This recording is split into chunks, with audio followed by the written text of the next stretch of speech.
Zee 24 तास एक पाऊल पुढे। म्हाडा उपकर अतिधोकादायक इमारतींमधील रहिवाशांनी दुकानदारांनी इमारत वेळीच रिकामी करावी यासाठी राज्य सरकारला म्हाडा प्रशासनाला अर्ज करावे लागतात।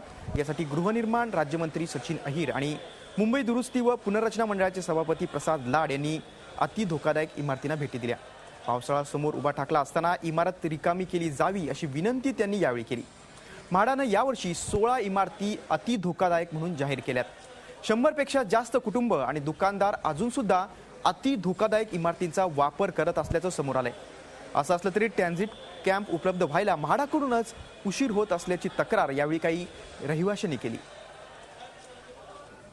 आम्ही त्यांना विनंती करतोय, जबरदस्ती शक्यतो आम्ही करण्याचं टाळतोय, परंतु जिकडे समजा अति धोकादायक इमारती झाल्यानंतर मग नाईलाजास्तव निवळ त्यांच्या जीवाची सुरक्षा नाही पण जे येणाऱ्या जाणाऱ्या लोकांची पण सुरक्षा बघण्याच्या दृष्टिकोनातून म्हणजे ही डेडलाईन झालेली आहे। योगायोगाने पाऊस आता म्हणजे लवकर पडतोय आणि म्हणून हा दौरा आम्ही थोडा 12-13 नंतर असतो पण आम्ही लवकर करण्याचं काम केलं जेणेकरून लोकांची समजूत घालता येईल। मी आता कामधंदे सोडून मेन म्हणजे हे पहिलं कामाला लागलो, पण यांचं सहकार्य एकदम म्हाडाचं एकदम बेकार सहकार्य आहे। कारण की यांच्याच ऑफिसरांना यांचीच फॉर्मॅलिटी माहीत नसते की काय काम पद्धती काय आहे।